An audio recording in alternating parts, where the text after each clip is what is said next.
Hi viewers, இன்னைக்கு நம்ம வெள்ளைநிற நாவல் பழ செடியை டெரஸ் கார்டன்ல எப்படி வளர்க்குறதுன்னு பார்க்கலாம். ரொம்ப எளிமையாகவே வளர்க்கலாம். இந்த பிளான்ட்டை நான் கிரீன்லாண்ட் நர்சரிலேருந்து வாங்கிட்டு வந்தேன். கிராஃப்டட் பிளான்ட்டு யூஸ்வலாக விதை மூலமாக வளர்த்திங்கன்னா 9லேருந்து 10 ஆண்டுகள் வரையும் ஆகும் காய்கள் காய்க்கிறதுக்கு. பாருங்கள், கிராஃப்டிங் பண்ணியிருக்காங்க. ஸோ அதனால் சீக்கிரமாகவே காய்கள் கொடுக்கும். நான் வாங்கிட்டு வரும்போதே காய்கள் இருந்தது. விதையுள்ள வெள்ளை நிற பழம். இதுக்கும் பர்பிள் கலர் ஃப்ரூட்க்கும் ஹெல்த் பெனிஃபிட்ஸ் பார்த்தீங்கன்னா சேம் தான். ஸ்பெஷலாக இந்த ஒயிட் கலர் ஃப்ரூட் பார்த்தீங்கன்னா டயபெட்டிஸ்க்கு ரொம்ப நல்லது.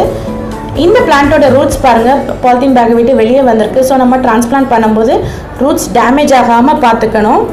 இதுக்கு நான் எடுத்திருக்க மண்கலவை பார்த்தீங்கன்னா ஏற்கனவே நம்ம பாட்டிங் மிக்ஸ் வீடியோவில் சொல்லியிருப்பேன். சரிசம அளவு செம்மண், மண்புழு உரம், அதோட கோகோபீட்டும் சேர்த்துருக்கேன். நோய் தாக்குதல் இருக்கிறதுக்கு சிறிதளவு வேப்பம் புண்ணாக்கும் சேர்த்துருக்கேன். இந்த மாதிரி ரூட்ஸ் டேமேஜ் ஆகாமல் எடுத்துக்கிட்டிங்கன்னா பிளான்ட் செழிப்பாக வளரும். இதில் என்ன இருக்குதுன்னு நினைப்பீங்க. சில சமயங்களில் செடி பட்டு போகிறதுக்கு வாய்ப்பு இருக்குது. அதனால் அதுக்கு வாய்ப்பு கொடுக்காம பார்த்து எடுத்துக்கிறது நல்லது. இந்த பிளான்ட் பார்த்தீங்கன்னா 30 அடி வரையும் உயரக்கூடியது. அதனால் ரெகுலர் ப்ரூனிங் பண்ணிங்கன்னா டெரஸ் கார்டனில் எளிமையாக வளர்க்கலாம். அதோட இதோடைய லைஃப் டைம் பார்த்தீங்கன்னா 60 ஆண்டுகள்லேருந்து 100 ஆண்டு வரையும் வாழக்கூடிய செடி. 60 ஆண்டுகளுக்கு நல்ல ஈல்டு கொடுக்கும். அதனால் நமக்கு இல்லைனாலும் யாருக்காவது ஒருவருக்கு நம்ம ஃப்யூச்சர் ஜென்ரேஷனுக்கு பயன்படக்கூடிய செடியாக இருக்கும். நம்மலாம் பள்ளி பருவங்களில் இந்த ஃப்ரூட் நிறைய சாப்பிட்ருக்கோம். இப்போ ரொம்ப ஹை டிமாண்ட் இருக்கக்கூடிய ஃப்ரூட். ஏன்னா இது சீசனல் ஃப்ரூட்டு. சம்மரில் மட்டுமே பூ பூக்கக்கூடியது. மார்ச் ஏப்ரல் டைமில் பூ பூக்கும். பூ பூத்ததுலேருந்து விளையிறதுக்கு, அதாவது காய் கனி ஆகிறதுக்கு 3லேருந்து 5 மாதம் ஆகும். யூஸ்வலாக ஜூன், ஜூலை, ஆகஸ்ட்டு தான் நமக்கு இந்த ஃப்ரூட்ஸ் கிடைக்கும். ஃப்ரூட் பார்த்திங்கன்னா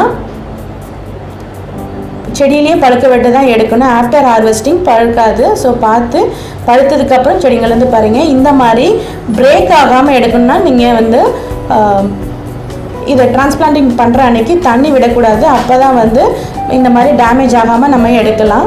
இதுக்கு நான் யூஸ் பண்ணியிருக்க க்ரோ பேக் சைஸ் பார்த்தீங்கன்னா 15x15.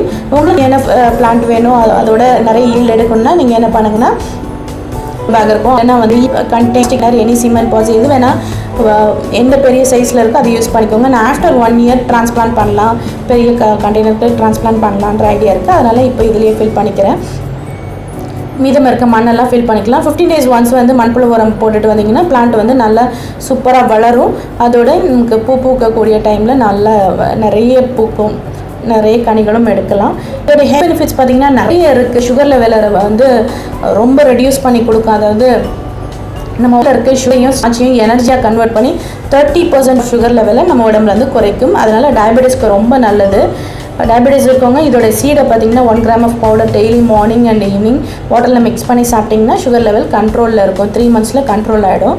ஸோ இதோடைய பழம், இலை, மரப்பட்டை, விதை எல்லாமே பயனுள்ள மருத்துவ குணமுடையது தான். ஸோ நீங்கள் டெரஸ் கார்டனில் ரொம்ப எளிமையாக வளர்க்கலாம். இந்த பிளான்ட்டுக்கு பார்த்தீங்கன்னா ஷேக் இருக்குது. எந்த ஒரு பிளான்ட் நட்டதுமே அதில் ஷேக் இருக்கிறது நல்லதில்லை. ஸோ அதுக்கு ஒரு சப்போர்ட்டிங் ஸ்டிக் கொடுக்கலாம். அந்த சப்போர்ட்டிங் ஸ்டிக் வேரில் படாத மாதிரி பார்த்து நடுங்க. ஸோ சப்போர்ட்டிங் ஸ்டிக் கொடுத்து நாட் போட்டுடலாம். பழத்தோட பெனிஃபிட்ஸ் பார்த்திங்கன்னா நிறைய. நம்ம எதிர்ப்பு சக்தியை கூட்டி கொடுக்கும், இதயத்துக்கு நல்லது, ஆன்டி ஏஜிங் ப்ராப்பர்ட்டிஸ்லாம் நிறைய இருக்குது. அதாவது கால்சியம், பாஸ்பரஸ், இரும்பு சத்து, விட்டமின் சிலாம் நிறைய இருக்கக்கூடிய பழம். அதனால் வாங்கி நடுங்க. எந்த ஒரு செடியுமே டிரான்ஸ்பிளான்டிங் ஷாக்கை அவாய்ட் பண்ணுறதுக்கு நம்ம இம்மிடியேட்டாக வாட்டர் பண்ணணும். பாருங்கள், தண்ணி உடனேவே கொடுக்கணும். உடனே விட்டதும் சில நேரங்களில் மண் அளவு குறையும். அப்போ கொஞ்சம் மண் ஃபில் பண்ணிக்கோங்க, டாப்அப் பண்ணிக்கோங்க. க்ரீன் ஷேடோ நெட் எதுவுமே இல்லாமல் சம்மரில் வெயில் தாங்கக்கூடிய செடினால டெரஸ் கார்டனில் ஈஸியாக வளர்க்கலாம். உங்களுக்கு இந்த செடி வேணும்னா கிருஷ்ணன் சாரை கான்டெக்ட் பண்ணுங்கள். அவர் நம்பர் டிஸ்கிரிப்ஷன் பாக்ஸில் கொடுக்குறேன். வீடியோ உங்களுக்கு பயனுள்ளதாக இருந்திருக்கும்னு நினைக்கிறேன். உங்கள் லைக்ஸ் அண்ட் கமெண்ட்ஸ் கொடுங்க. சேனல் சப்ஸ்கிரைப் பண்ணாதவங்க சப்ஸ்கிரைப் பண்ணுங்கள். தேங்க்யூ ஃபார் வாட்சிங். சிம்பிளிசுசு. பாய்.